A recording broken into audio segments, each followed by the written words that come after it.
セガサターンシロ。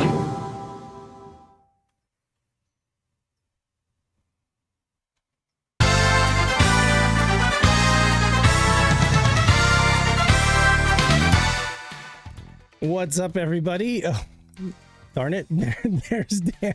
Sorry. I had there a I black am. monolith Hi. for a second. Yeah, okay. I'm sorry. here too. Hey, everybody. Happy Shiro Show Friday. I'm Saturn Dave. This is Dan Thrax. You can tell I'm running the show. It's been a while and things are a little rusty here. I actually was like late on every single transition because I'm just like I just want to make sure that everything works. You know, so then I'm like, oh God, I'm late on this transition. I'm late on that transition. No worries. Yeah, so for folks just listening to this, Pat is, or watching it at the moment, Pat is gone. Where is he? He's not gone this forever. Week? Don't worry. No, he's not gone forever. But where is he right now? I know he's going to... So he was going to go to Game On Expo. Then he got sick. So he decided to not go to the expo. And I think he's still sick. He's feeling a little better, so maybe he's doing something with his girlfriend because he's feeling better, enough to do something. But yeah, he's not here either way. We know he's not here on the show, so he's taking a little break quality time. Week. And next week he'll be out too, so we're going to be doing the same thing. We thank you all for bearing with us. With me, and thank you for joining us. You were watching. Thanks for joining us and listening. I've been out for the last 2 weeks. I was on a scouting camp out with my daughter 1 week, and then last week I had to work. It was the week from hell last week because I was sick all week. I had to leave work. I had to work like half days all week, but I had like more stuff to do than I normally do, so I was like under a serious crunch. And then on the weekend I had to work, which really sucked because I was still sick. So all things considered, I am just like so happy to be on the other side of all that now. Happy to be here with you, Dan, doing Shiro Show. Yeah, it's good to have you back. Yeah, it's good to be here. Good to see you and talk to you again. And we've got 22 people so far in chat. Could have more. Folks need to share the stream, but I will acknowledge those who are in chat. We've got Wiener Bob, Sega. We got Analog Black Sheep with a Saturn, and the Mamph or Memphis with You Must Play It. We got Neil Henderson, we got Captain Hodden, Tales of Saturn, Zeed is here, Fart Daly's here, Paru, Paul Board is here, Pierre Garo. We've got Pudgy Bunny, of course. Max Geis is here. Max Geis, I don't know. Dialogue is here. We've got Hugh Jazz. Check out that Hugh Jazz. That's my brother-in-law. Hey Dave, how's it going? Okay. We have got Mega Man Marchek. Okay, we got Mega Man Marchek. Firehair is here. Malenko, of course. Offie Matrix. Arjack is here. We got Martin Evans from the UK, holding down the UK contingent. We have a couple of UK viewers. Firehair also. Firehair also from the UK. So thanks for watching us late at night. And I apologize if I got the time slot wrong earlier when I posted in the thing. I just asked Google. I was like, 3 p.m. Pacific is what time UK? Google. You cannot trust Google. Google will literally stab you in the back. Not anymore. Watch our whole stream gets demonetized because they own this platform. But well, anyway, here's the thing. Like, I'll bet our viewers are down a little bit because we're starting an hour earlier, quote unquote. Like daylight saving time started here in the U.S. So who knows? We may have an influx of viewers at 4 o'clock. I don't know. We'll see. Yeah, maybe. So thank you for everybody who's here. Please like the stream, thumbs up, share it if you can on social media. And what have you been up to this past week, Dan? Well, I placed an order for a new oven. That was super exciting. Yeah, my old oven, we've been kind of fighting with it for a few weeks now because the stove part of it still works fine, but the oven part just did not want to light, or it would light inconsistently. Right. We tried getting like new igniters, a couple different ones to put in there, and like they would work a couple of times, and then they just this last one just stopped working completely. So we're just giving up and buying a new one because at this point it's probably something to do with the computer system in it, and it's like, to buy a part for that and to have someone come out, you're like 2/3 of the way to the cost of a new oven. Is it like is it like a high-tech oven? No, it's not that high tech, but like they still have a computer Okay. board in it that helps Right. to, tell it when to ignite, when to stop, and stuff like They that. just don't make stuff like they used to, right? Because like I have Yeah. a friend who has an old oven from the 50s, and it works like. I mean, you have to course. light it. You have to light it with a like one of those little lighter match. things, but it's still gas. But I mean, everything about it works great, just like the day it was, because it's built like a tank, They don't they don't really make appliances like that anymore. They make them to kind of like break down, right? They figured guess. somewhere along the line they figured they weren't selling as many ovens. They're like, darn it, we're making these too good. Right. Same thing Well, with we still cars, use right? gas. Yeah, that's we true. like gas ovens, but Oh, yeah. they do have some electronics to them. ours is the same. Whirlpool, really. We're gonna have to replace it soon, just because it's you can't close the oven door. Like every once in a while I'll open it, and when you open it all the way, then the latch does something weird and it doesn't want to close. And when I close it, I feel like I'm breaking it.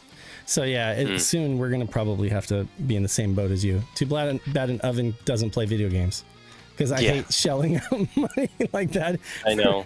Yeah. Well, and I just had to, I think I said in the show, a few weeks ago, I had to buy a new TV because the old ones, like edge lights, were going. Yeah. So, yeah, a lot of money spent this spring or late winter. On appliances. So, but Bunny said, I wanted a bare bones stove, no Wi-Fi or anything, which, like, it would have been another $150 to get an oven with Wi-Fi and a convection fan. And it's like, Right. we don't need those things. Like, we'll just buy a regular oven. Do It's you fine. want It still like costs do you enough. want your oven connected to the internet, so when the Right. AI overlords Right. finally figure out how to hack the internet, they could be like, turn on everybody's ovens and cook them alive or something? I don't know. Now I'm getting into conspiracy theory, but I'm like, I think I want to keep all my appliances offline. I've watched that movie about the smart house that like comes after the people, so No, I haven't seen that. Oh, it was like in the 90s. It was like way ahead of its time, but it was like this was before smart homes too. This was like the mid 90s, and it was like everything in their house, was basically like connected to the internet, and was like, microcontrollers, and then the whole thing just like turned on them. It was like it was like kind of like a B movie horror kind of thing, but I'm like, they might have been onto something. Anyway. So, what's been going on with you this week, Dave? I will be quick. I'll be brief, because it's been 2 weeks that I've been gone. I've been being sick and all that BS that I had to go through. I have one piece of good news that's actually really good news. Now, this is not. This might seem like a flex or anything. Really, this is just something I'm really excited about that I wanted to share. I'm pretty much out of Saturn collecting these days. Haven't really been into it.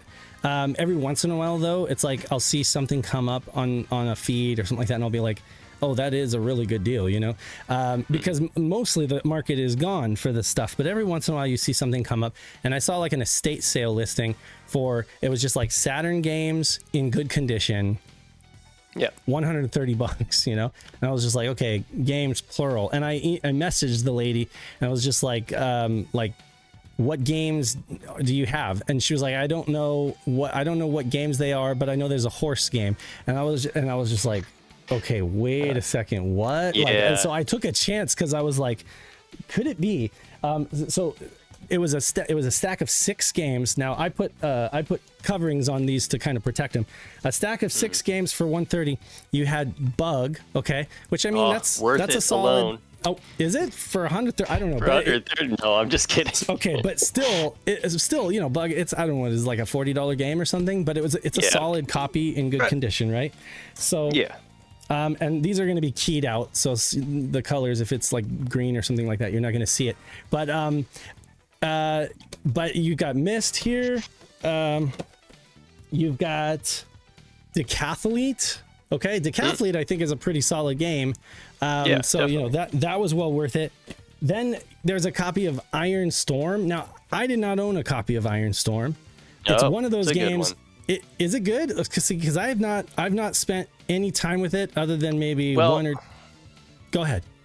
Well, I was gonna say I haven't played it either, but I mean, I know it's a working designs translation, so it's always a good, get for a collection to get a working designs game. And I mean, you got a complete copy. It looks really nice. So it's a nice copy. Like this lady obviously wasn't the owner of this stuff, and she was just clearing it out of the house. And I was just like, wow, this is a really good condition. And just for this game alone, I think it was worth it because I didn't own a copy. I don't even think this is a $130 game, but it's a decent game, maybe like an $80 game or something. And it is working design. Sure. So it's the one that I didn't really go after because it was like a simulation game, but now I'm really interested in trying it. But then, okay, this is a duplicate. I already own a copy of Enemy Zero, but this is a complete copy of Enemy Zero, okay? So then I was like, okay, that's crazy, right? But then she had the horse game, Winning Post. Okay, now this might not jewel of this. This might not mean much to a lot of people because I swear, Winning Post, it didn't even show up in the fiscal docs. Like it didn't even show up in those sales docs for 96, and this was released in 96. And I've tried digging up information on this. I've looked it up in the past, but recently after buying it, I tried looking up information and I cannot find much information other than some people saying that it was only sold at racetracks and at specialty shops, which makes sense because like I remember as a kid, I remember seeing Pebble Beach golf links sold at like clubhouse, like golf clubhouses, and at the PGA shop. Yeah, like there's a PGA Tour shop in the Reno Tahoe airport, and I was from Reno as a kid, and they had a whole setup with it was either PlayStation or Saturn, I can't remember, but they had a setup with Pebble Beach golf links, and they were selling it kind of like, because it's a golf shop, and I imagine they would have done the same thing here. And because San Diego happens to have the Del Mar racetracks, right? So that's what I'm thinking. Maybe the connection is maybe this person bought it at Del Mar, or I don't know, maybe they sold it general market, but I can't find any information for that. So basically it's a very common game in Japan. And not common it's kind of rare here. And it's very rare here. And I can tell why, because, not everybody is into horse breeding. But I popped it in and I did play some of it, and it's actually kind of, it's kind of charming. Like, it's mostly SNES graphics, to be honest with you, with a few bells and whistles and some stuff that probably the SNES couldn't do. But most of it's like SNES. It's a horse breeding game with RPG and like story elements, like visual novel elements and stuff like that. But anyway, I'm really sorry to Malenko because I knew he was like, that's my favorite game, I want to buy that from you. And I was like, no, I really went and got this bundle for this game alone. The other ones serve kind of as like condition upgrades. Do you guys ever do? I don't know if folks who collect ever do that, where they might find like a duplicate and it's in better condition than what they have. I did that with Fighting Vipers because like one of the very first games I got for the Saturn when I got a Saturn back in 2018 was a loose copy of Fighting Vipers, and it was so scratched to hell that it barely worked. But like the couple times I got to actually run my Saturn, I loved it. So I knew like I really liked the game and I wanted to like play it properly. So I ended up getting like a Japanese copy. So anyway, just like a year or two ago or something, Bunny was like, you should have like a nice copy of like US your favorite game Vipers. So so she got it for me. So awesome. That definitely was an upgrade. Literally, that's the best deal that I've ever gotten on Saturn games ever, and that'll probably never happen again. So I had to share it. Sales, man. I know, right? Those. Like, so most, like 99.9% of the people out there know what they have, when they're selling, when they're selling Saturn anything, they're just like, a lot of times they want even more. Sorry, my friend Spam Risk is calling. Anyway, most people just know what they have, and they're like, oh, I want $100 for a bug, That's you get more of that than anything, but it's very rare to get somebody who's just like $130. That seems fair. It's just 6 games, right? So anyway, old games. By the way, hi games. Pat. Hi Pat. With us in chat. Yeah, He's and watching. Budget or Buttery, grabbing your belly and letting out a jolly laugh. Okay, thanks Wiener Bob Nice for the copy of $4.99. Pat, sorry you're not feeling good, buddy, and I hope that you are feeling better by the time you go to Japan. That it would be a shame to not feel good when you're there, but I think you'll be fine if you just rest up. But at least thanks for joining us in the comments. We love you. That's all. So we can get on to. Well, what's your answer to Wiener Bob's question? Is it budget or buttery to grab your belly and let out a jolly laugh? In this case, it's very budget because it was $20. Like, I mean, doing the math, it was like $20, and I was like, dude, I think I paid like way more than that for my other. Well, I mean, my original copy of Enemy Zero, my uncle bought me. But the one that I had, I don't think was the original copy that he gave me. So, and I think that was like $80 or something. So back before. Wiener Bob, I would say that grabbing your belly and letting out a jolly laugh is very buttery if you have just had some popcorn before or after doing so. So yeah, buttery is my answer.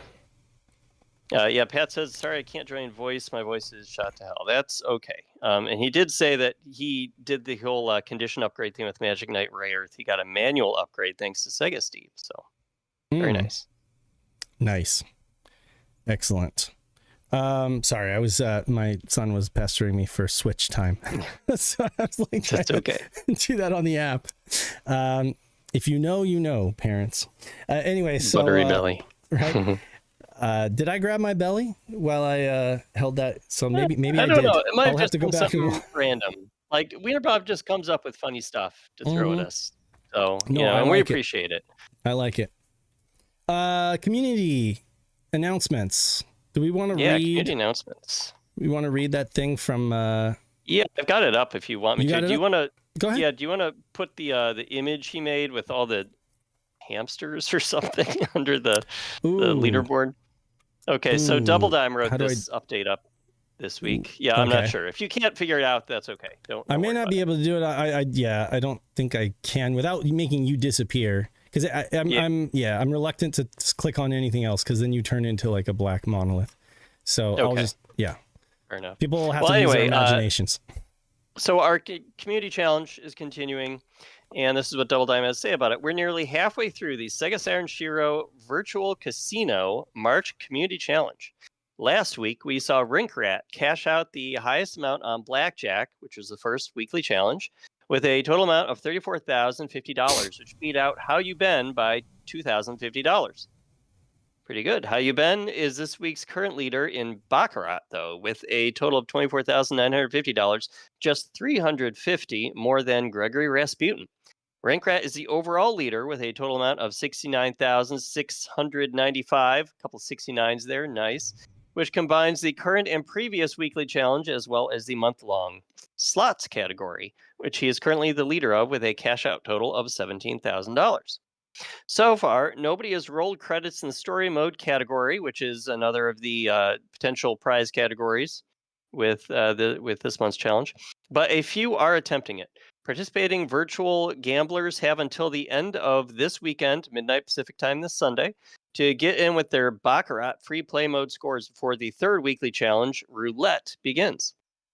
So stack those chips and make that money before it's too late. Yeah, I was actually going to finally fire up Virtual Casino last night for a little bit. I finally got on my Satiator's SD card. But I wanted to play the new Celeste Classic port first, which we're going to talk about later in the show. Oh, I wouldn't use the word enjoying. We can talk about it a little later, but I'm using it ironically. It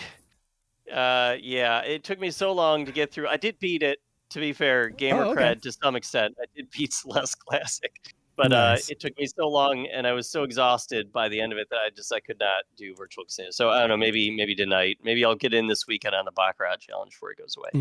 Anyway, thank you for the write-up, Double Dime, and for of course, helping to run the community challenge. Everybody, play the community challenge. Try out Virtual Casino. You've probably seen it a bunch on Twitch because it's the default game whenever people are doing like gambling streams or whatever. So, see what the game's all about on your Sega Saturn.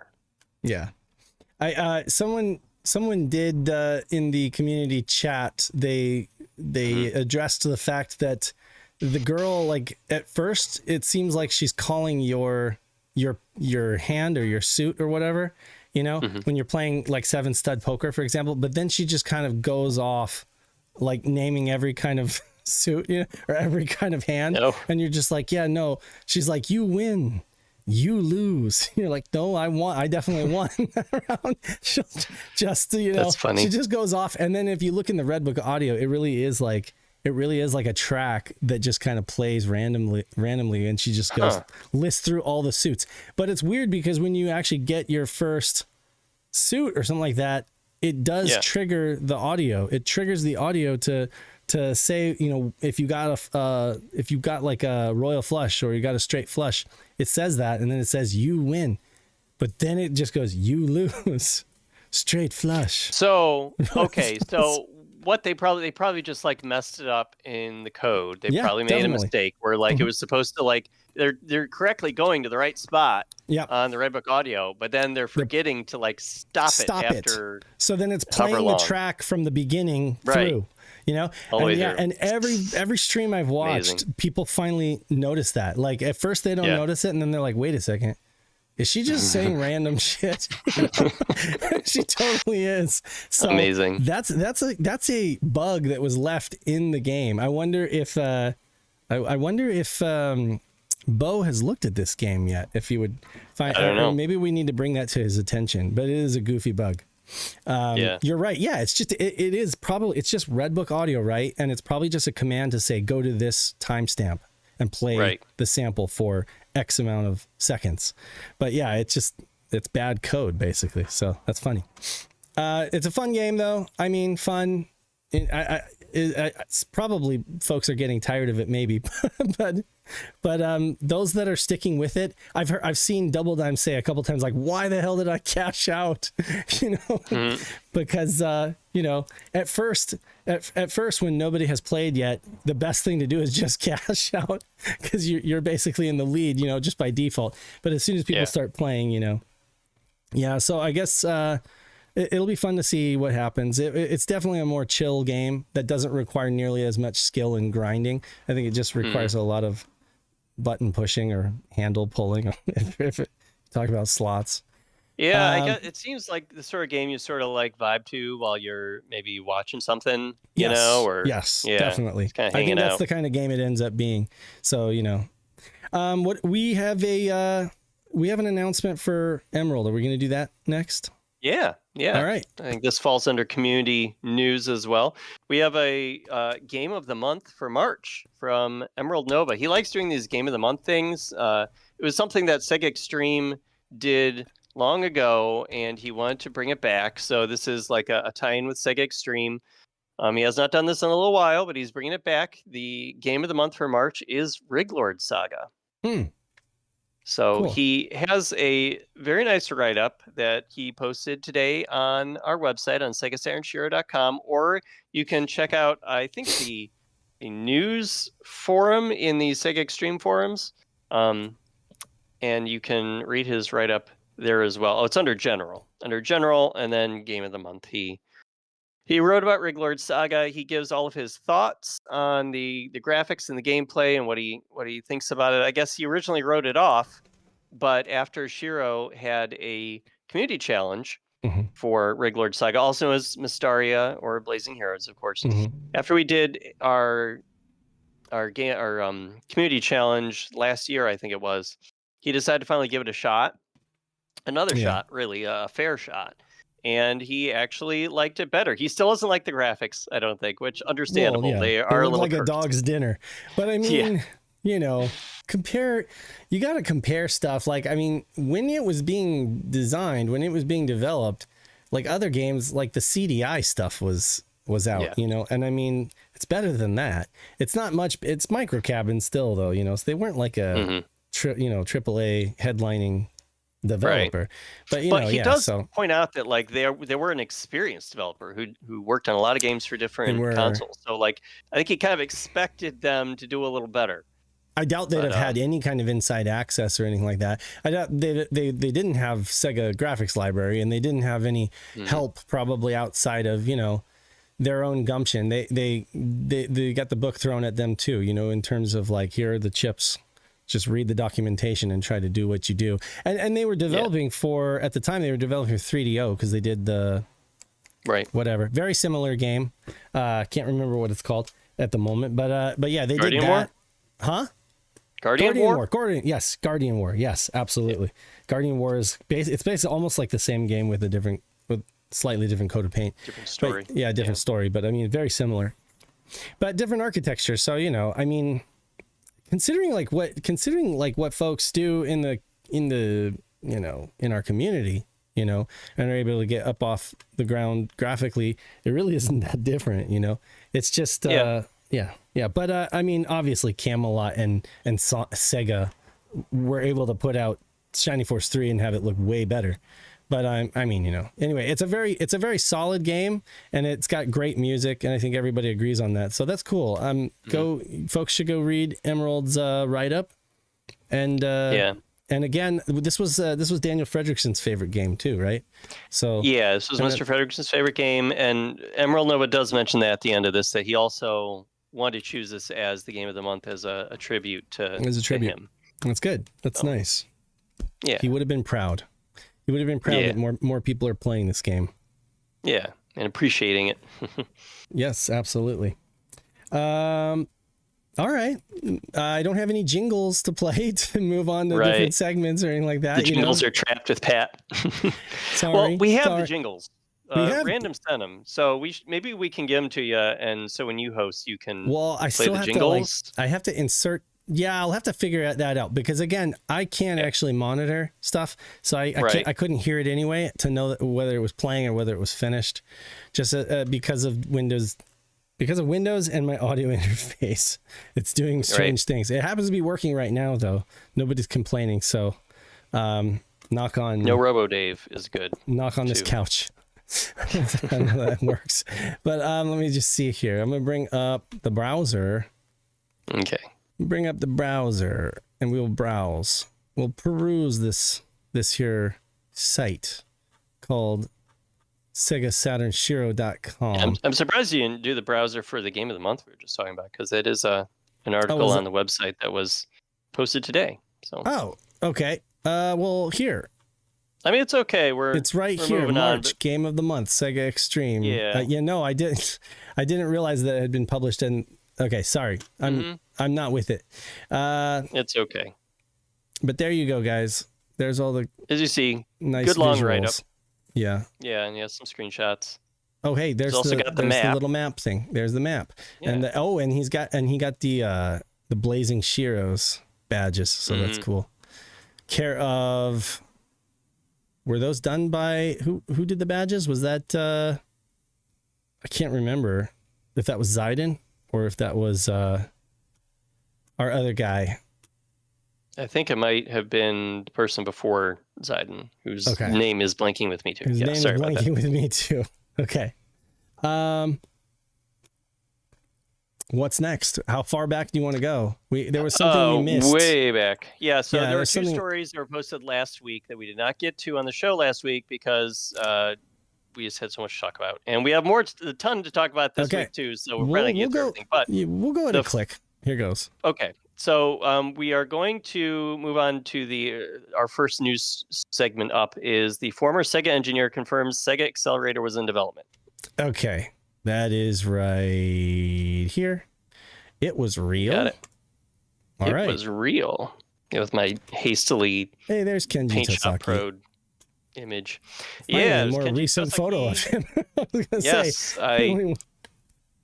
And under that was Junichi Naoi, who is another big part of this article here. Yeah, I took these images off of B21's site. They were posted to the part that anyone can see, so I figured it would be okay because they put up an interview here that Kenji Tosaki, who of course was the creator of a lot of Sega's peripherals in the 90s, he created the 3D controller for the Saturn, he created the Dreamcast controller and the VMU and whatnot. He interviewed Junichi Naoi, who was one of the hardware engineers for Sega. And before he worked for Sega, he actually worked for Hitachi and worked on the SH1 and the SH2 processors. He wasn't the key guy, but he was one of the guys who worked on it in the team. And I guess he eventually switched over to working for Sega. And what Sega did was they put him in charge of finding ways to make the Saturn more efficient. To kind of redesign the hardware in little ways to increase efficiency and lower costs so that they could make some more profit and eventually lower the prices to stay competitive with Sony. So, all those little changes and stuff that the Saturn went through over the years that, we've talked about and we've made note of. Mr. Naoi here was apparently partially responsible for a lot of those. So anyway, this online magazine that's focused on Sega called Beep 21. It's a Japanese magazine, so we had to translate this.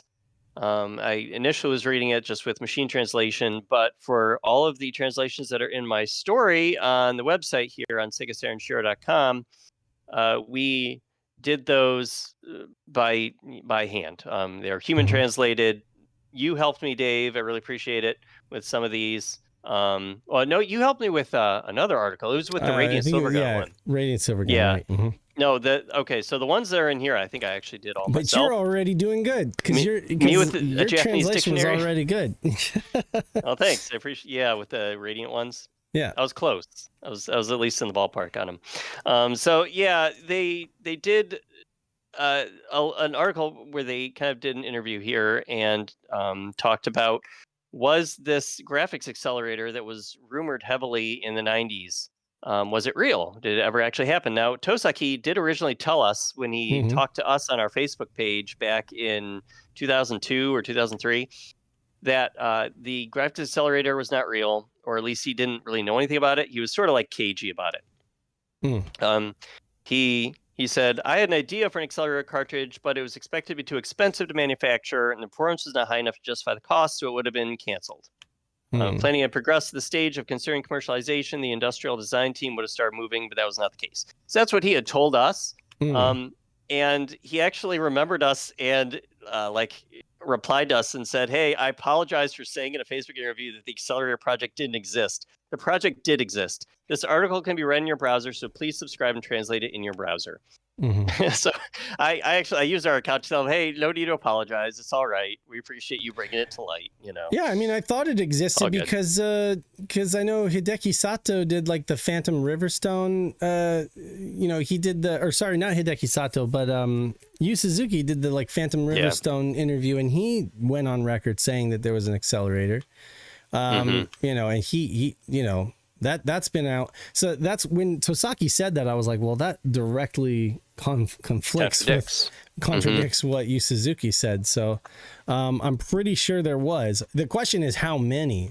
I mean, and it's largely accepted that we're like two different ones, like the Guppy and the Black Belt were like two different one done in America, one done in Japan, But yeah, isn't that the Dreamcast? That's before.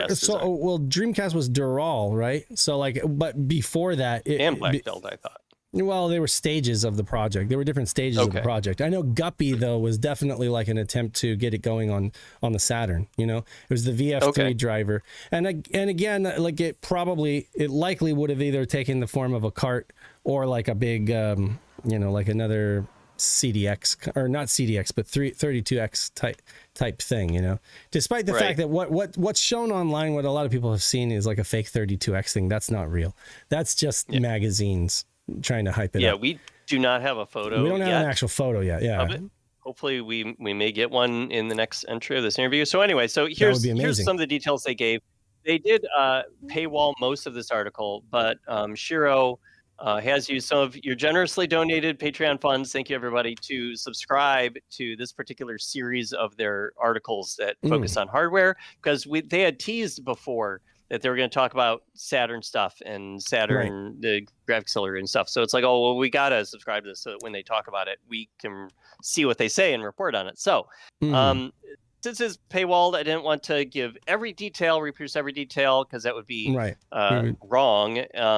And I tried to attribute as much as I can. But so here are like kind of the broad strokes of like the main details. It was called Project Trip, which they always wrote in all caps, TRIP. The Project Trip. Yeah, okay. Yeah, which we don't know why it was called Project Trip yet, but when I asked Tosaki on Twitter, he said, wait till the next entry in this interview. Wait to the next part. So I guess maybe we're going to find out eventually. And Project Trip was a graphics accelerator that began development in 1996, apparently because Junichi Naoi loved Virtua Fighter. He loved the original Virtua Fighter games. He was really into them. He said, I thought it was awesome. Talking about Virtua Fighter 1 when he was working at Hitachi at the time. And so later, when Virtua Fighter 3 was being worked on, it was closing in on its July 1996 location test. Now he said he wanted to design something that would enable a port to the Saturn. Mm. That led to his draft for the tripped accelerator, probably from spring to summer 1996, he said in this interview with Beep 21. So now he presented his design to Sega's higher-ups that August, and they approved for him to move forward with development. So the following month in September, Noe took a small team of about half a dozen people over to semiconductor company NEC. I guess they had some more of the like computers and tools that they needed to like properly design this hardware. So, and they must have been buddies with NEC. They didn't really explain why they went over to NEC, but they did. It must be near Sega's headquarters at the time. And so there they worked on refining the design and running simulations. Now, running simulations, maybe you've heard your wife talk about this, Dave, but it's a vital step on the path to creating a computer chip to make sure it'll work correctly when you actually spend money on fabricating the thing. Sure. So I guess if you go to the trouble of building it and something doesn't work right, then you've wasted a bunch of money. So they try to run these simulations to make sure ahead of time that they're going to work. Now, the chip that the accelerator would have used, according to the interview, was Hitachi's SH3E. So the SH3 would have fallen in between the Saturn's SH2s and the Dreamcast's SH4, which is interesting. But the SH3E specifically is a variant of the SH3 that includes a floating point unit, which is used for calculating 3D graphics. And they do call that out in the interview that like this is kind of like an upgraded SH2 with a floating point unit to make 3D graphics a little better. Now, if you're just looking at the base like calculations that these things can do, an SH3 is about 62% more powerful than an SH2 on its own. But if you combine like the two SH2s, what they can do combined, how many calculations can they do? It's about the SH3 on its own is about 80% of that power. So it would have, maybe increased the Saturn's power by an extra 80%. Essentially, you can think of it as. So now he said that his team completed their simulation process in January 1997. So it took him about 4 months. And at that point, we don't know what happened yet because Beep 21's article ends there and says kind of to be continued in a further part of the interview. But I mean, what we got there was super interesting. Definitely. I wonder if it would be appropriate to, you said we can't publish the whole thing, publicly, but I wonder if it would be fair to publish it just within the insiders since we use their money to subscribe, or do you not? I don't know. I don't know. Gray area. It is a gray area. We did use Patreon money to get a subscription. So I mean, maybe I guess we'll have to talk about it. Maybe. It's a thought. It's a thought. I get granted we didn't buy like 100 subscriptions. We bought one, so but right. I don't know if it's fair to share it. But anyway, it's a thought. We will convene. But the Shenmue connection, what's the Shenmue connection? Yeah, you are getting the juiciest details, everybody. You're getting the yeah, just like kind of like smaller details about who the specific guys that were on his team, and kind of the nitty gritty of how the semiconductor creation happens. Like what they were actually specifically doing, that sort of thing. It was just kind of like it got in the weeds with the interview. So the Shenmue connection. Tosaki did not only interview Mr. Naoi, he also interviewed Hiroshi Yagi, who helped develop some of Sega's arcade boards, including the one that Virtua Fighter 3 ran on, which was the Model 3, I believe. So Yagi confirmed in this interview with Beep 21 that Shenmue's director, Yu Suzuki, wanted to use the Project Trip graphics accelerator for his game. So now this corroborates what Yu Suzuki had said that you talked about, Dave. Yagi said that Yu Suzuki told him, "I want to do this with the Saturn accelerator." And he said that while standing in front of storyboards and concept art for Shenmue. Maybe it was called Virtua Fighter RPG at the time. I don't know. But I got the impression this was still like happening in 1996. So while they were busy kind of still in the planning stages of designing the graphics accelerator. So I guess Yu Suzuki caught wind of it and said he wanted to use that for Shenmue. But Yagi told Beep 21 that he worried that if Naoi's team failed to bring the accelerator to completion, it would cause turmoil throughout the company, including for developers like Suzuki, who might be developing software to run on it already. Because Naoi and his team weren't like super experience in like creating hardware on their own. In fact, the only guy on the team, I guess, that actually had any experience in designing circuitry was Naui himself. So, yeah, Hiroshi Nagi was worried that it was going to be a real big problem if this graphics accelerator didn't work out. Which, spoiler alert, it did not work out. They didn't end up making it, so maybe that did cause problems. They did have to restart the Shenmue development to move it on to the Dreamcast, right? After spending time working on it on this graphics accelerator. Anyway, so he said he had asked Naui, "Are you really able to do it?" And so he talked to Naui at the time to help him work on the design. So he did kind of pitch in a little bit, some ideas and some help and whatnot. So that's about all we've got right now. But I mean, I would say this is a little bit of a bombshell. We got some new details about something that we never have really heard anyone from Sega officially talk about before, aside from Yu Suzuki, maybe once. So it's pretty cool. Definitely. Sorry, you became I think you became a monolith again. Why it does that. Yeah. That's cool. Yeah, isn't it just fun? It's but I think you're back. I could be wrong, but I think you're back. Okay, yeah, you are. Okay. Yep. Yeah, hi Analog Black Sheep. The time zones did do their thing and the clocks moved back in the US, so we started an hour earlier relative to everybody in the UK. Sorry about that. Mm-hmm. Okay. Anyway, we can move on to the next story. Moving right along. Unless you had something else you wanted to say about that one, Dave. No, just it's very interesting. I can't wait to hear more. Definitely. Mm-hmm. I was looking for that Phantom Riverstone article to try to find exactly what he said, so I could quote it. But folks will have to go looking for that. It was a Shenmue Dojo, I think, reported on it, but it was Phantom Riverstone was like the blog. Go check it out. Yu Suzuki. Just type in Phantom Riverstone interview Yu Suzuki Sega Saturn expansion, and he talked all about it. Okay, so are we going through the Princess Crown article? Are we going linearly? Now we're just going linearly. Okay, sounds good. Okay, the original Princess Crown translation team has abandoned their project. Yep.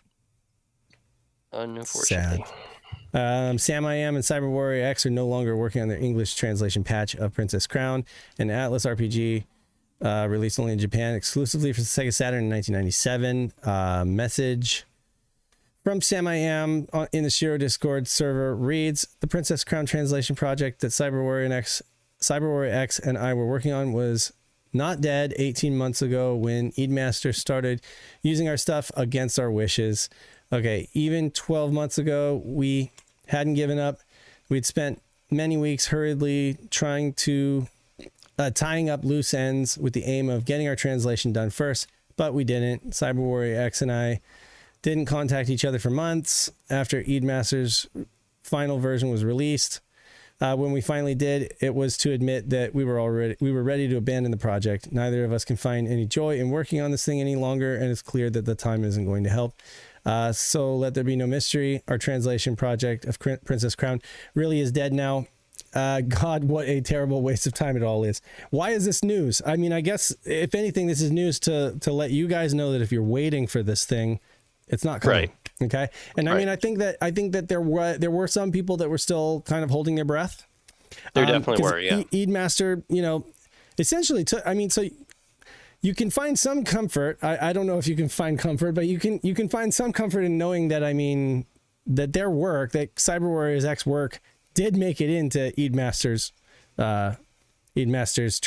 version, right? Because he used all the work that they had done, So, for the most part, I've seen some of the comments that have come on this, and it's just like, more drama, blah blah blah blah blah, Yeah.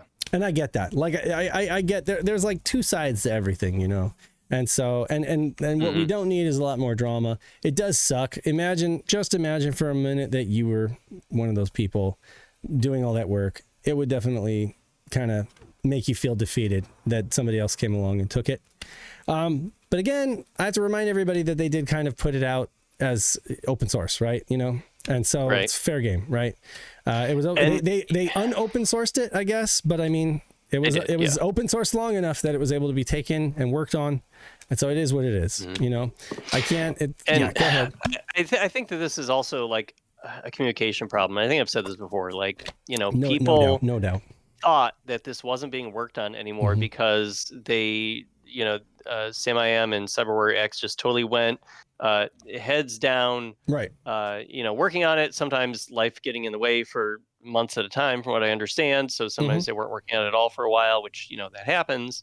But they weren't letting anyone know what was going on, sometimes for years at a time. So it was making people think that, like, one, this isn't being worked on anymore, or two, this is just never going to come out. So, you know, that's going to make people impatient. And that at the end goes of the for day, us too. Like, that goes for us too, not just like regular average Joes, but like Pat and I were trying to get a hold of CyberWarrior X for years. We didn't know. So people would ask us and we would just say, I heard a rumor that he was going through family stuff and that he's not able to be gotten a hold of. That was for years. I was actually shocked when they finally came out of the woodwork and it was reported that they were still working on the thing. Because at that point, I had already thought that they'd given up on it. So, you know, I feel bad for Sam, honestly, because I know that he, you know, did a bunch of work, you know, came in there, did a bunch of work, helped out.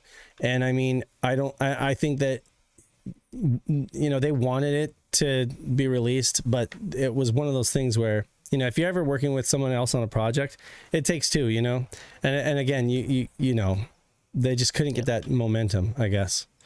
Due to circumstances. It's a shame, but I will say, you know, now that this is not, we know that this is not coming, I think that we can wholeheartedly, you know, endorse and recommend that people go and play the game however they can. In this case, it's Eidmaster, you know, put out this patch, and everybody seems to, you know, I tried it. It plays really well, and I don't really have any complaints. Even you know, cleaned up the font, cleaned up the transparency on the windows, did a bunch of, you know, quality little improvements. Yeah, Paul Met helped.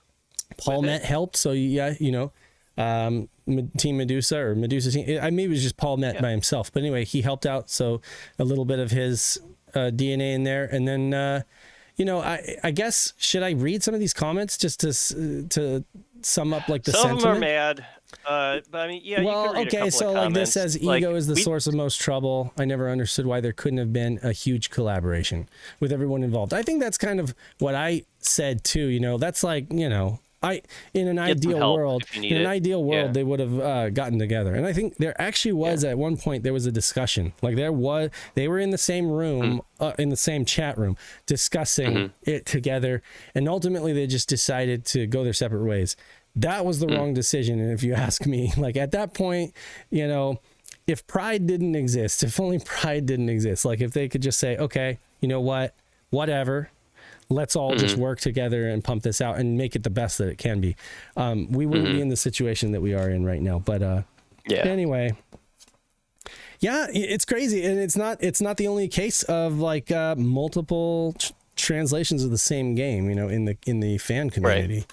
So yeah, there's nothing stopping someone else from doing another translation of Princess Crown if for some reason they think the current one isn't good enough, you know. So I think that we can thank everybody involved though, ultimately, because again, CyberWarrior X's work is still there, you know, and everyone is benefiting from it. You know, so it's just it's just the end of the saga, I would say, and that's a good thing. Pretty much. I you know, this poor game, man, it feels so cursed, you know, as a result of all this. And really, you know, it's a fine game, you know. It's not the best, but it's a fine game, you know. So I highly recommend folks go play it. You know, Vanillaware was their first, I guess. And so it was a mile marker for them. So it's a good game, folks. Should go play the patch that's available, and you can find that through our website. I've had a lot of inquiries recently through like Facebook Messenger and stuff. How do I get the patch for X, Y, or Z? And I'm just like, send them to the Shiro translation site, you know, and everything you need is there. Thanks to Under Private Eye. Yeah, at the top of our website, it says you know, hacks and translations and stuff like that. Yeah, definitely. Moving right along. Oh, I went too far. Okay, more Saturn light gun improvement patches. Take it away. Oh, this is a Rasputin. Okay, so This is a yeah, Rasputin Gregory joint. Rasputin. Yes, Okay. Gregory wrote this one up, but I can talk about it a little bit. Sure.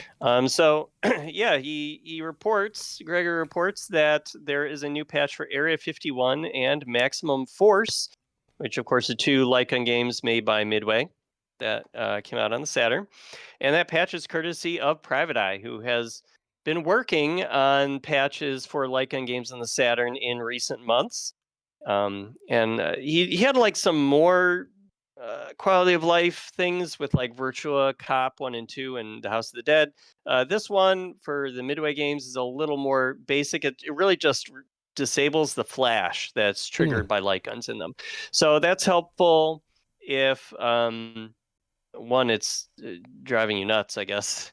But two, if you are using like a Mister and a one of the light guns that's made for modern displays, the gun Like a for Senden IR or or the something. Oh, Senden. gun. Right. Right. Using one of those, they don't need the flash. So you can just disable it with one of these patches. Like they can still work with the flash, right?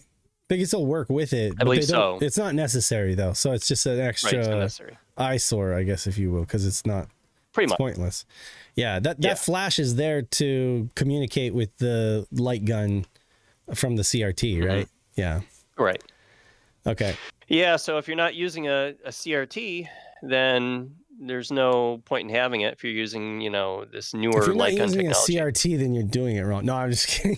I'm just kidding. Hey, maybe the Senden works well. I don't know. I don't know. I think it does. I mean, from what I've heard, but it's only with Windows, right? I think it's USB and it's with Windows. So I think you can use it like with an emulator. I don't think you can use it with real hardware. I think it works with the Mister too, though, doesn't it? Oh, with the Mister, sure. It's a computer. The Mister is still okay. It doesn't work with a real Saturn. Like unfortunately, there's not been a method to make that happen. It'd be freaking awesome if it did. And I think somebody out there must be working on that. There was another light gun project out there that we reported on that was trying to do that, and they did technically have it working, but it was a mess on the desk. It was like not finalized for market or anything, but that's awesome. So thanks to Private Eye for that. That is going to be useful to, all the Gun for IR and Mr. Sinden folks, for sure. And emulator folks that use emulators. And good games too, by the way, which I'm jealous because you have a long box copy of Maximum Force and I don't. I do. So that is, that's awesome.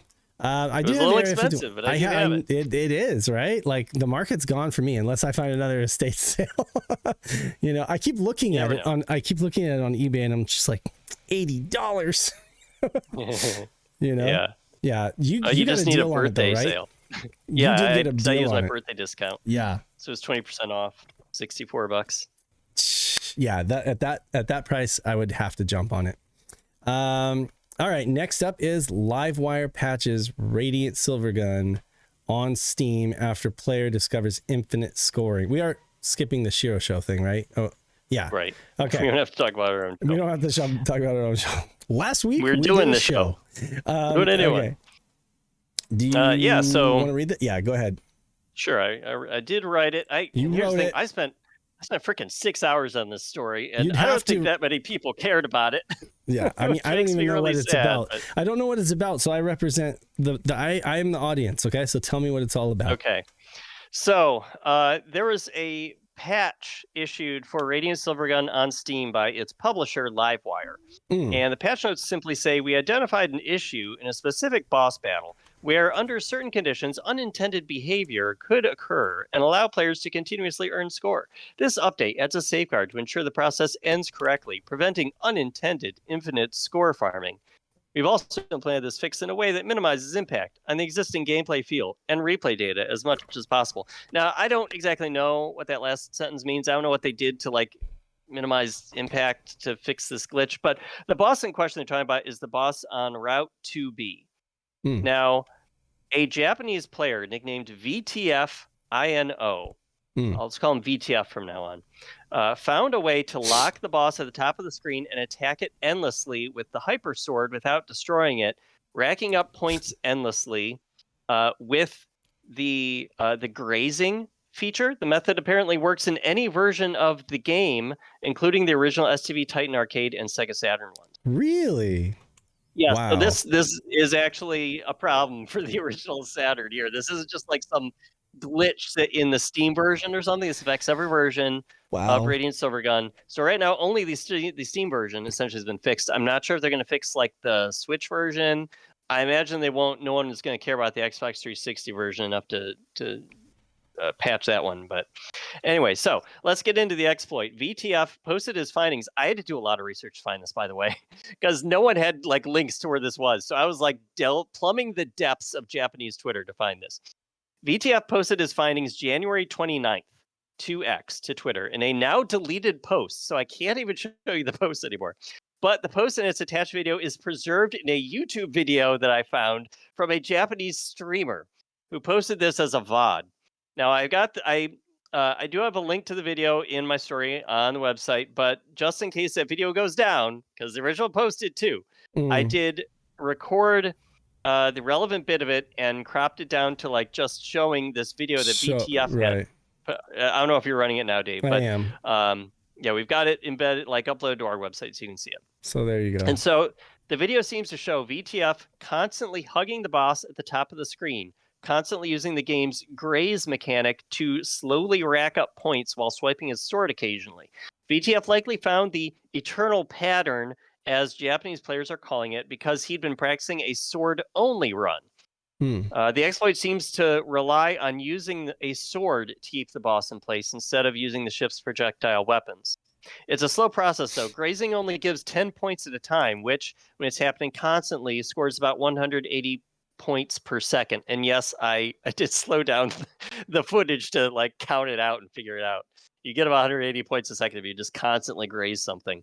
Wow. So VTF's post says in Japanese, and I human translated it painstakingly, I might add, and Dave did help me with this. VTF said, Silvergun, 2B bosses are eternity. Correction, it seems to work even if the laser is broken on one side. Halfway through the video, I use a save state in SSF. So he was trying this out on SSF, on the emulator. So I take from that he actually made probably several posts talking about this. He must have deleted them all. And we just have, we caught one of them in this Japanese VTubers video. Anyway, so VTF appeared to post again earlier this week about a question he had regarding the eternal pattern, quote unquote. It seems he found that the game eventually locks up when you do it, although he said he's not sure if that's an error the emulator is playing on SSF. He wonders if the game locks up because it reaches a programming relevant score like 256 million. It's hard to know what the true score is when it crashes because the on-screen score stops updating at 99,999,999. It keeps racking up score, presumably. You just can't see it anymore. It stopped showing it. So he tested his theory by discontinuing the eternal pattern and then playing the game normally, and he found that Radiant Silvergun still locks up, as illustrated in a video that he posted to X that I ripped that too, and I updated it in our site. You can see it lock up. Anyway, so players, Japanese players reacted to this. People did learn about it on Japanese Twitter. I don't think anyone on English-speaking Twitter knew about it until GSK posted about it on Blue Sky, Twitter or Blue Sky, any social media platform in English. No one knew about it until GSK talked about it. So shout outs to him, and O5 Pro also were kind of pointing me in the right direction in this story. They had both heard about this, apparently. So on Japanese Twitter, someone named T0 said that it would take nearly a week to max out a score doing this. So I guess that's why he would VTF would be using save states, right? Because he's probably like leaving it and then coming back to it and continuing it to see how many points he can rack up. Because he says, okay, so he posted this originally on January 26th. He reached 61 million points by January 29th. I guess it'll take about 6 days to max out. I think he was saying to get to like 99,999,000, which apparently could go even higher than that. So that wasn't even right. He said, this is a historic moment marking the end of an era for Silvergun's score runs. Regulations will undoubtedly be introduced going forward. I want to call it the Eno-style eternal pattern to honor its discoverer, referring to VTF. So quite a few, I think, because it's VTF INO, VTF Eno. Right. Is his full screen name. Quite a few people on X expressed surprise that it took so long for anyone to find out about this exploit. The game's been out for nearly 30 years, and someone just found this out. Someone said it's amazing that in the Reiwa era, which this is the Reiwa era now, the modern era in Japanese, there's talk of an internal pattern discovered in a title as famous as Silver Guns. It's one named Gaisen. And T0 said, when I got the answer, I found it strange that it had never been discovered before. VTF Eno is too amazing for finding this. And when Livewire patched the exploit out on the Steam version earlier this week, people on social media generally said it made sense, although one person named Noriyuki Shimoda called it a troubling issue to remove something that exists in the original game. And I think there's an argument to be made there. You know, if this is an original game, then shouldn't it just be the same on ports? Like, why are we patching it out just because technically it's going to bust scores? But I mean, okay, well, that's how it is now. I mean, for that matter, I guess we need to patch out the gal from Virtual Casino, right? You know, I'm just kidding. but seriously, there are bugs in games, folks. People used to ship a disc day one, and for the most part, they'd get everything, except sometimes they wouldn't, you know. Sometimes you'd get disc revisions as a result, you know, which would contain slightly different bits of code, and there are some examples of that with Saturn games out there. But for the most part, it was like what you got is what you got. That was pretty much the complete game, but you know, there's bound to be a bug here or there in there. I wonder, it's like Bo, you know, he could be the one responsible to patch out the Saturn version. Yeah, that'd be interesting if we figured out what Livewire did to the Steam version. I don't even know what they did. When I was looking at like the Steam chat, I could not figure that out. I've never heard this exploit before. Good work, Anthrax. Saying safe it. I'm glad I could let people know. Work digging that up in time too, you know, with all the deleted posts and everything. And, and a lot of the time, like I said, it took like 6 hours for me to do this story, and probably half of that was just painstakingly translating Japanese. Trying to get it right. You did this for your own self-satisfaction, right? Probably a little bit. Because, you know, like, of course, like, you know, you might write up another story that sells itself, you know, and you spend 15 minutes writing it up and you get a ton of readership. This one you spend 6 hours on and you pour your heart and soul into it, and there's like a few people who are like interested, right? But the views are very low on the site. Unfortunately, right? You can see the views now. Yeah, but I mean, no, it makes me sad. I can relate to that though. I've done things like that. I've written about things like that nobody cared about. But good job, man. This is like one of those Carl Jobst things where you found something really rare. I don't know. It's one of those interesting quirks. It's crazy to think that he found that, like just doing like a sword only run. But now it makes me want to go try it on the real Saturn game. So good job. I did see that at least one person on Twitter said that, like, I'm gonna go try this out, and then later they're like, wow, it totally works. This is crazy. So we have confirmation that from somebody else that it worked. Good. I didn't really, I mean, I helped, I think I only helped just confirm what you already thought, because your translation was spot on pretty much. So good job translating too. I think you had better wording, especially with that one sentence. You came up with better wording, so I used your wording for that. Shinobi Reader, man, I highly recommend it. I'm totally a shill for that app now, but there's an app called Shinobi Reader for iPhones and Android, and you can start out on like the most basic simple stories. You know, we're talking like one sentence per picture, you know, and work your way all the way up to advanced. But I mean, I have been living in that app. That's like been my number one learning thing for the last month. I paid for 1 month of the app, and I'm trying to extract all the content within 1 month so that I have it. Didn't you tell me about itchy.moe? Yeah, itchy.moe or Moe. Yeah, that's good for that. I use that a ton now. That's awesome. Yeah, it's so much. It's really good. There's another site that's also really good called g10.moe. And this is g10.moe, definitely recommended as well, is a site that will allow you to search all kinds of media by difficulty. So if you're interested in anime, good. Manga, graphic novels. You can just say media and then sort by difficulty, and it'll give you like the really, really bare bones, easy stuff to, because comprehensible content is so important when you're learning Japanese, stuff that you know like 50 or 60% of, and then there's a bunch of stuff you don't know, but like knowing a little bit of it is what gives you the confidence to keep going.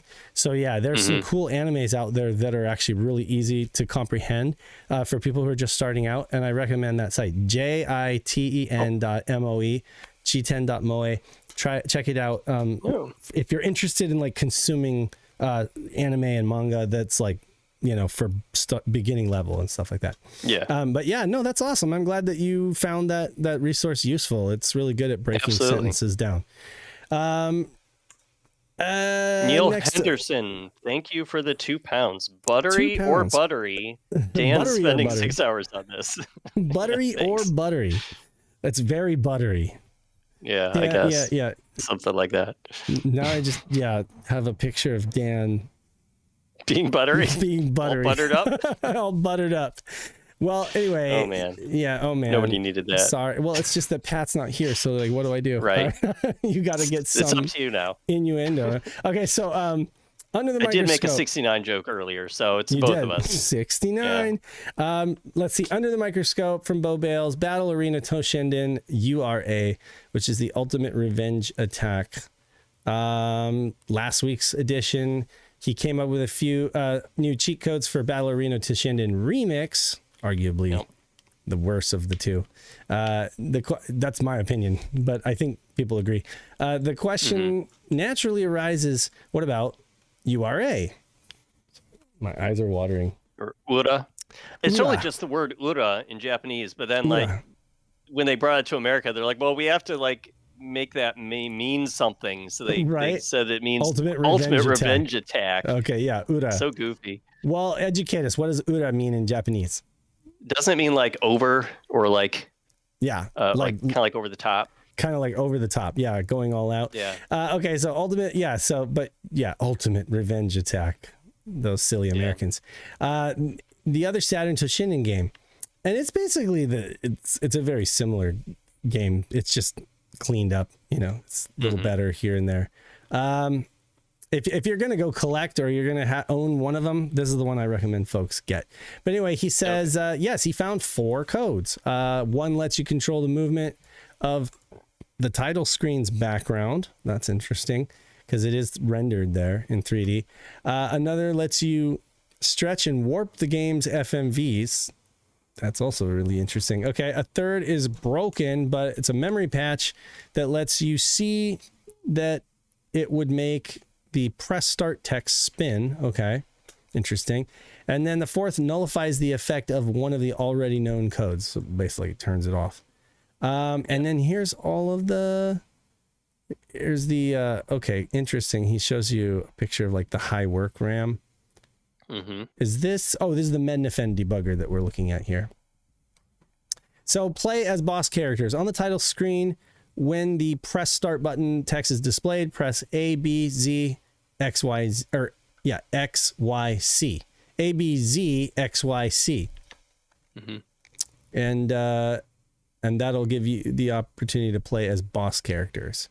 Here are a bunch of other codes as well. He gets into how he found it. Easy secret codes, play as hidden characters, URA options, URA mode. Okay. There's more. Here's one more that doesn't appear on English sites. AXBYCZLR. This one allows you to control the title screen's background. Oh, we were talking about that. So here, look at this. Yeah, it's got a video now. So you can kind of like, that's what, a VDP2 layer, I imagine. And now you can just kind of mess around with it. The skybox. Oh, it's actually like 2V. So it's just like top and bottom. Like, that's insane. That actually is such a cool, that's such a cool like demo for VDP2, like how it works there. Yeah. And how it's able to just scroll and scale. And I have to say the texture work was really well done here because it doesn't look terribly like it doesn't look like one of those really poorly done textures that it looks nice. That is like has a bunch of seams. Like it's very somewhat seamless looking texture. So great work there. That's really cool. This is the let's see here. I'm gonna turn the volume off there, but you can basically like scroll in, or you can warp. So you see him warping the videos. That's interesting. Wow. Yeah. Okay. That's crazy. So it's like rendering the video on a polygon, kind of like, almost the way that PlayStation does. That's what the Saturn does. That's what the Saturn does. Okay. Yeah.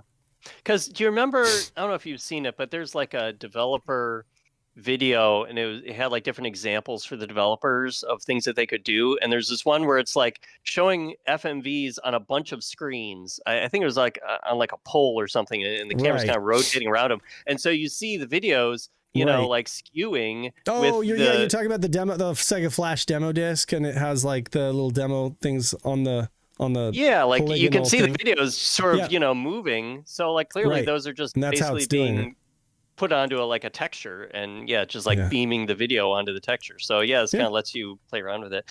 I guess this is the one where you press ABXY ZCLR left or right, and it lets you manipulate with the D-pad. That only goes for like the Cinepack video, I think. I don't know if Trekkies is in the chat, but I don't think that goes for MPEG video or anything that's played off of the MPEG card. Okay. Yeah, but because it's like a different thing. But anyway, and then the one that makes the start spin. Oh, okay, there you go. You can see the press start button. Yeah, this one's actually broken in the game, so we had to kind of edit a piece of memory. Oh, okay. Yeah, because the code is broken. It wasn't interesting. So I wonder why they would do that anyway. I know, it's kind of dumb. It's just oddball and fun. Okay. Yeah. Thanks, Bo, for writing this up. Go ahead and check out his Substack blog. It's 32bits.substack.com for his Rings of Saturn blog.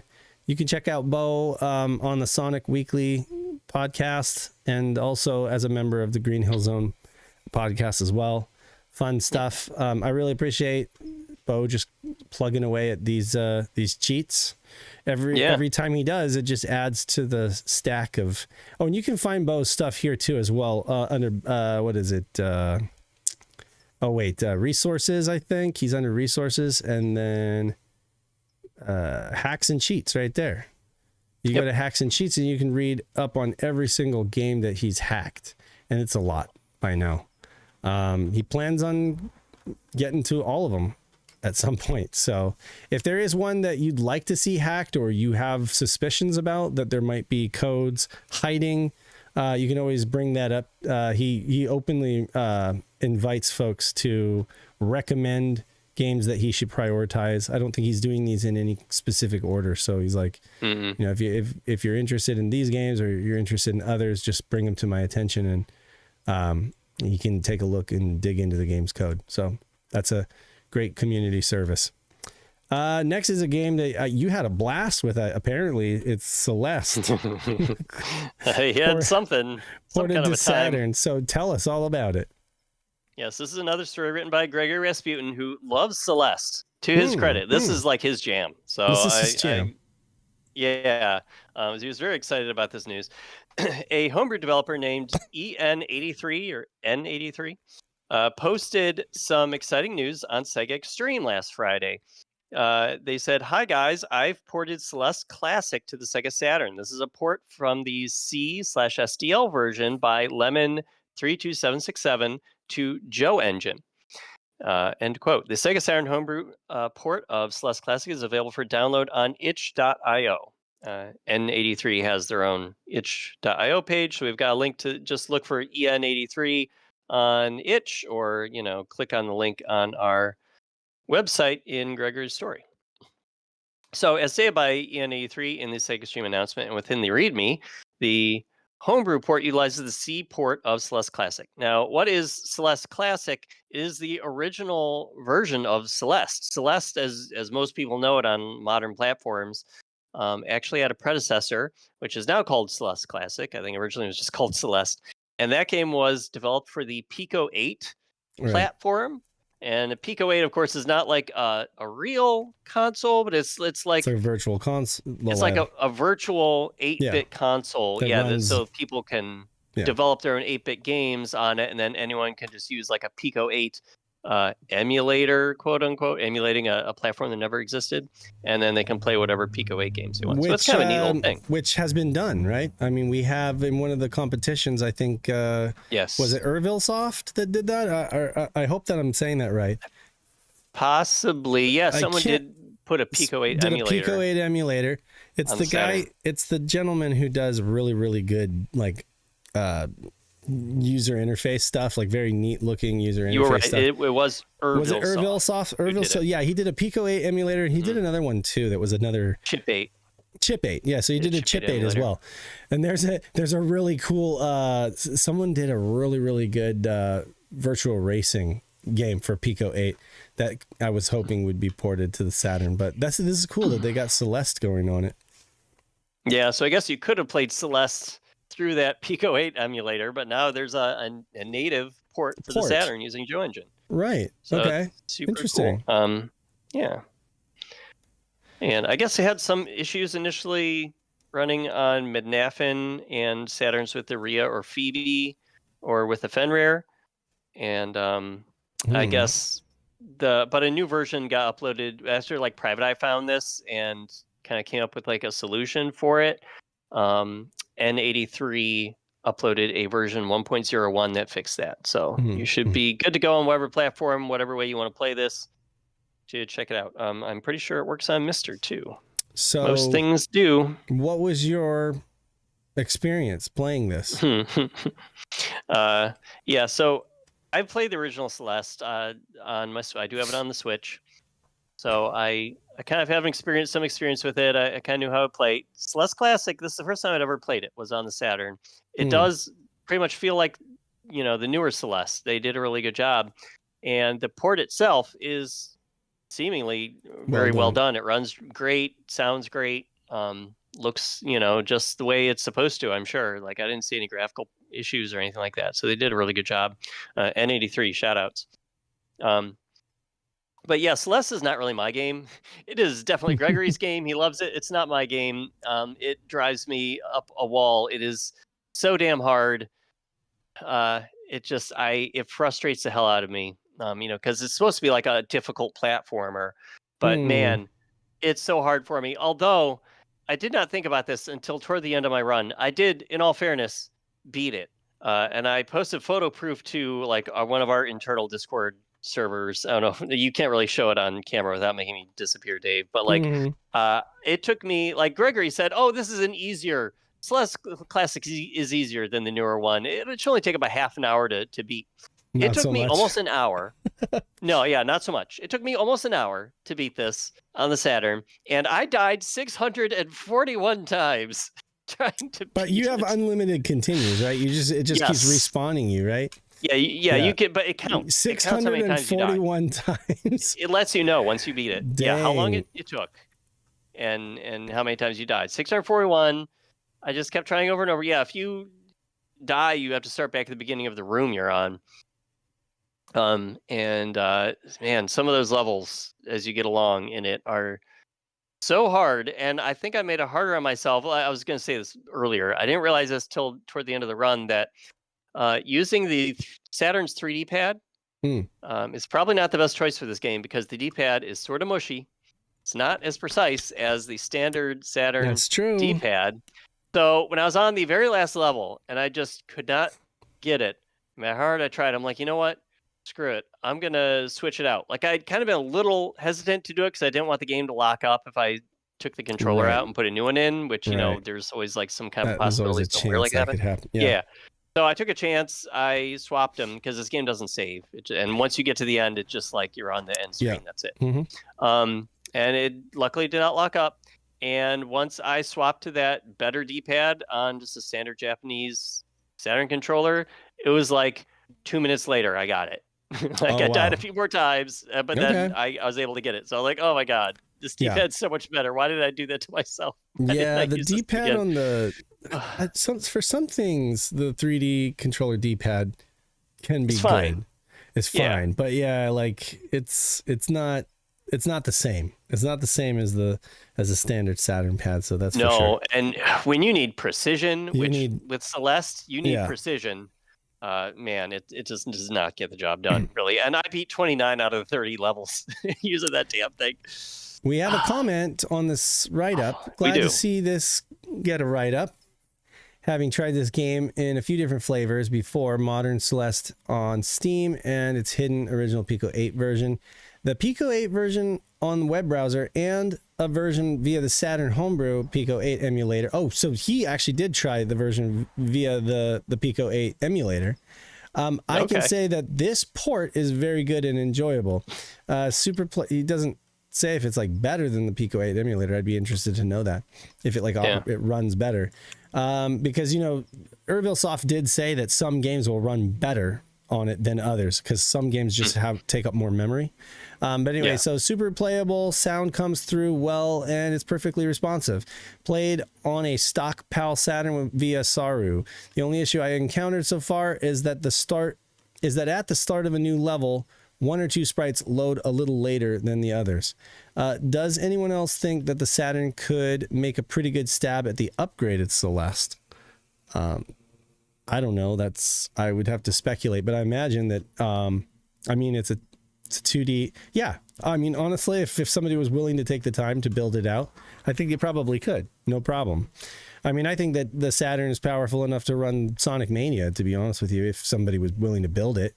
But I mean, it would take work, you know? Yeah. I would have to do it bespoke for the Saturn architecture. That's, you know, definitely Dreamcast. Dreamcast would probably be a much easier environment to do it for. Yeah, you could probably at least get something in the ballpark. And shout outs to Sam for leaving us a comment. We appreciate it. Oh yeah, definitely. Thanks to Sam. It's weird with he mentions he or she, I'm not sure, mentioned a couple sprites loading a little later than the others when they started a level. I didn't notice that on mine. So I wonder if that's like a weird Saru thing because they said they were using a Saru with this or what? Because playing on a satiator, I didn't notice anything loading slow. Yeah. So yeah, it could be Saru. Who knows? Yeah, and it could be an SD card thing. PAL Saturn with the Saru with an SD card, like maybe it was PAL. Yeah, like it could be a combination of things, right? True. But it's good to hear that you didn't experience that. So I'd be interested to know how this port runs versus like the emulator, right? Because I don't know if that's what is going on here. If there's like an emulation layer, or if it literally is just directly ported over, you know. In that case, I would imagine this would run better than the I think it is directly ported over because they mentioned that they used GeoEngine for it, and I'm pretty sure like the source code is just publicly available for Celeste Classic. So yeah, they probably just essentially a native Saturn port. That's crazy. That's cool. We've got holy cow, we got like 1, 2. Well, we got 2 articles left. We already did the game of the month. Yeah, we are running low on time. I kind of figured we wouldn't get through all these because there's so many. So we could save like the Saturn News Roundup I wrote up yesterday for next week. It's just like little stories, nothing like too big. If you want to run through Peter's Best of Saturn real quick. We could, we could. Okay. So what's you got this week? Tactics Ogre, Let Us Cling Together. Nice. One of my favorites. And Evilise game. Let's see here. Or what was Tactical? I don't know if it was Evilise, but it was definitely Yasumi Matsuno. So let's see. Initially released in late 1995 on the Super Famicom, Tactics Ogre, Let Us Cling Together is the 7th entry into the Ogre Battle series and was ported to the Saturn by Riverhill Soft in December 1996. Second. Swipe away those ads. Okay, so let's see. December 1996. This is a strategy RPG game featuring a node-based overworld and diagonal grid-based battles where character class can make all the difference. He included this little dialogue here. If you've lost your taste for blood, I'll do this myself. Peter, that's enough, Vice. Let's go. But the artwork is so great in this game. I love it. The sprite work is just amazing. You take the role of Denham Powell, caught up in a war of succession in Valeria. Okay, it was Valeria. intent on proving himself within the resistance. Interestingly enough, the player must assign a birth date to Denim and then answer a series of questions to determine the character's initial stats. Up to 10 units from a maximum of 30 can take part in the battle, and the player must beware not to let Denim die, or it's an immediate game over. The game covers some surprisingly mature themes in its storyline and was well regarded upon release. Early 2023, Paul Met and the Medusa team patched the game. Aside from an English translation, the game's resolution was increased slightly. The 4 megabyte cartridge can be optionally utilized to decrease load times, and a host of other quality of life improvements were implemented. Tactics Ogre: Let Us Cling Together remains one of the generation's best tactical RPGs. I would agree with that. Definitely one of the best. And you had Final Fantasy Tactics over on the PlayStation side of things, and that was also a Matsuno game, and the art style was very similar, although it was 3D, whereas this, it was a combo of 3D and 2D, and here it's pretty much 2D, but same artist, same kind of general style. Good stuff. River Hill Soft, funny enough, was the company that also ported, what was it, Chicago Blues. Blue Chicago Blues. Blue Chicago also Blues, as a translation patch. And River Hill Soft ended up becoming, I don't know, they kind of like, I don't know if it dissolved or just kind of became like Sing, which was the company that did like the Hotel Dusk stuff. And right. They have an interesting history themselves. But I guess in this case, they just kind of, I guess, ported it, handled the porting duties. 8-Bit SNK Boys said in chat, I need to pick up the translation patch for Let Us Cling Together as I got completely stuck on the Japanese version. Yeah, definitely. And if you do go to resources here, you will see the fourth link down is translations, and our buddy Private Eye, who also did those light gun patches, manages this and keeps it incredibly up to date. I think that he doesn't sleep. Like if something hits the internet, it's like it's up here within minutes. So you just go, you would scroll down to, what is it? What was it again? Tactics Ogre. Tactics Ogre. Here it is. Tactics Ogre. Let Us Cling Together. You hit the patch there, and it's going to take you to the ROM hacking page because that's where it's hosted. Nice. But there you go. So, and it will tell you everything you need to do to patch out the thing, and it has all the contributors: Pennywise, Aisha for the translation, and then Paul Met for the hacking. So yeah, but can't thank Private Eye enough for like managing such a nice little directory here. Yeah, thanks, Private Eye. It's a really good service to the whole community. Absolutely. And everybody who contributes to this. Actually, I owe Saturn Memories an apology because he's working on this incredibly huge and, I don't know, like just epic archive, of all sorts of stuff.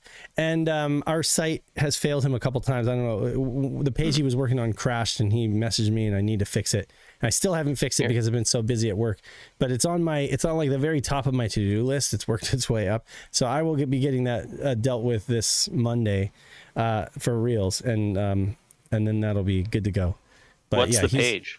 The page is really this Saturn archive right here. The Saturn archive here that's presented by Saturn Memories, he's made several updates, like several updates, and he's got actually a couple of archives here, because you've got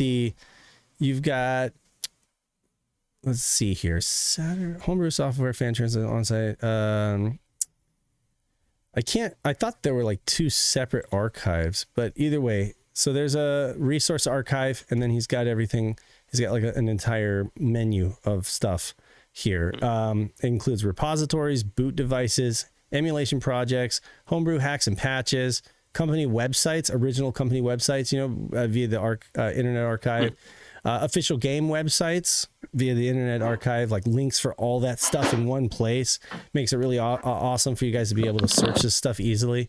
Websites of notable people. So like Yu Suzuki, like if he had his own website, or if, I don't know, anybody involved in Saturn game development had their own website, those websites as well. Fan sites of communities, including ourselves, who are listed in there, and everybody else under the sun who has come and gone.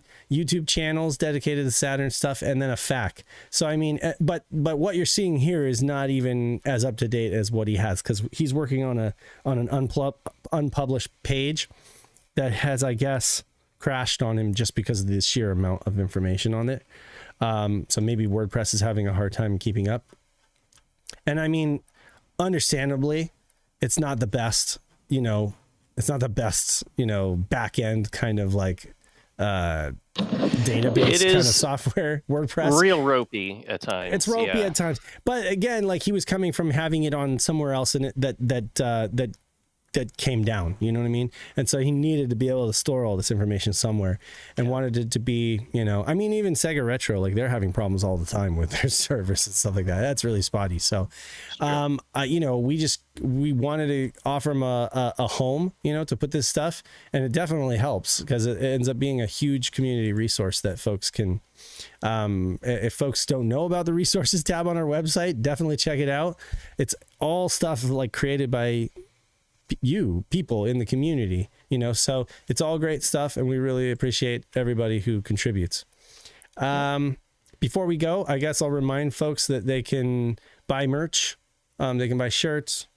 Dan's sporting a really nice hoodie right there, or pullover. I guess it's not a zip up hoodie, but it's like a pullover hoodie. No, it's not a zip up. Yeah, hoodie. If you go to, I haven't been wearing it, but you haven't been wearing it, but you got your nice little thing. Look, you go to TeePublic and you can spin the wheel to get a discount on your order. 40% off. There you go. I just got a nice. You put in your email, and then you'll get like a coupon for that. But it looks like right now everything is on sale anyway, as it often is. We pretty much don't even try to mark up our stuff at all. We just want people to wear it. So it's basically you're paying for the cost of printing and shipping, basically. $16. So $24 t-shirt right here is $16. That's not a bad deal. I mean, if it ends up shrinking, it's not like gonna hurt too bad. Not gonna hurt the wallet too much. There's a bunch of stuff here. You can a bunch of different designs you can choose from. So go ham, have fun. St. Pat's is coming up. If you need to wear something green, I recommend this Saturn PCB shirt. Yeah, there you go. That's what I'm gonna be wearing for St. Pat's. I don't want to get pinched. Nice. I'm no fool. But anyway, so yeah, go buy some merch. Or not. And then you can also support Panda. We got all his links on here because, of course, he's a Shiro, and he makes amazing content. And he's got an amazing video coming. So be sure to ring the bell on Pandemonium's channel because he's got a huge, just epic video about digital pictures coming. Pretty much the definitive history of digital pictures is going to be part of this video. I think it'll stand as the definitive resource. Yeah.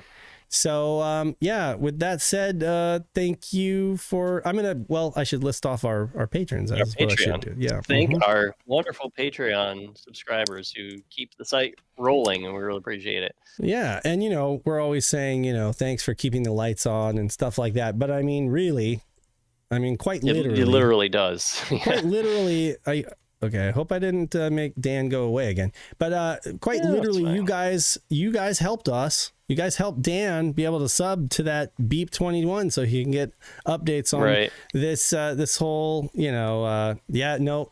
I did make Dan disappear. I am gone. Dang That's it. Okay. So that's not fun. Dang it. This is I just love this software, don't you guys? Okay, so anyway, it's just my favorite thing. Let me see here. Who do we have? We have $10 Nut patrons who we thank live on our show every week. We got Cerulean, Chad Clark, Chris Piper, Daniel Fredrickson, Derek Pascarella, aka A-Team. We got Emerald Nova, Eva42, Fat Drunk Friend Otaku, Gem Clash or Rank, Johannes Fetz, that's of Joe Engine fame. We got Lion Wing Publishing. We got Memphis, Normal Guy, Nutrageous, Paul Bort, Robert Ramsey, Rowan Dinked, Sega Steve, Shadow Mask, Stone Man, and Young Money Swee. Thank you all for your contributions.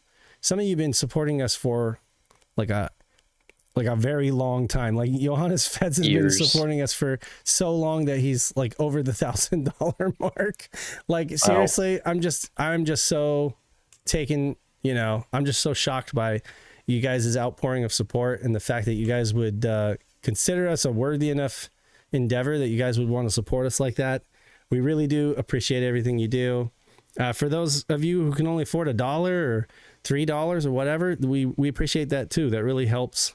You know, we want to do more cool stuff, and you guys make it possible. And the community challenges, you know, just the prizes and stuff, and being able to send stuff all over the world to folks. It's awesome. It's nice to be able to do that and not even blink an eye. So it makes those events that much more fun.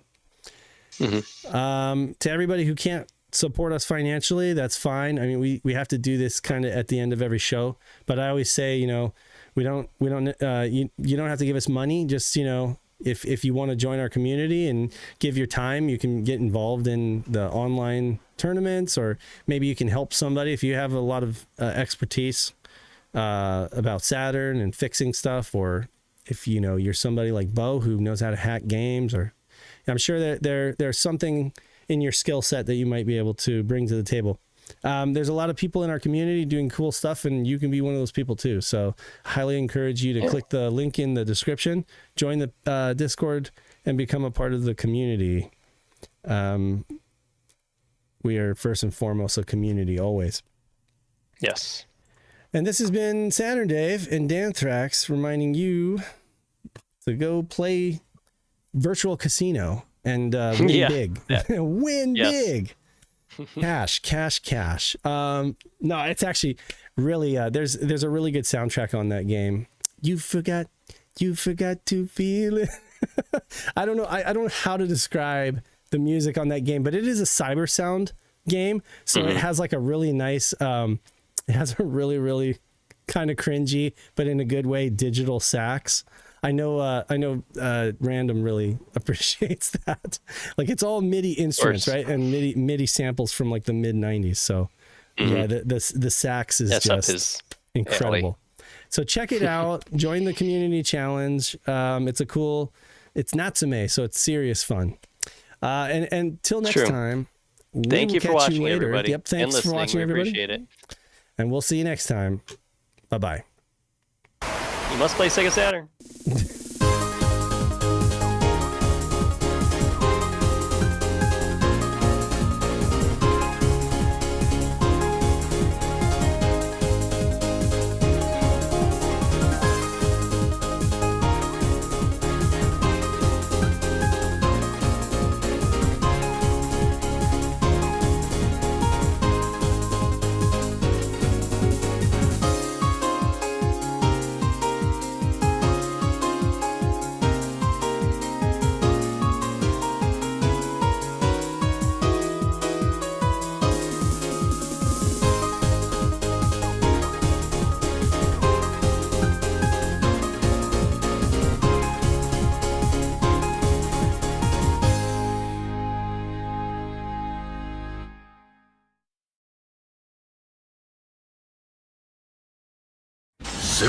シロ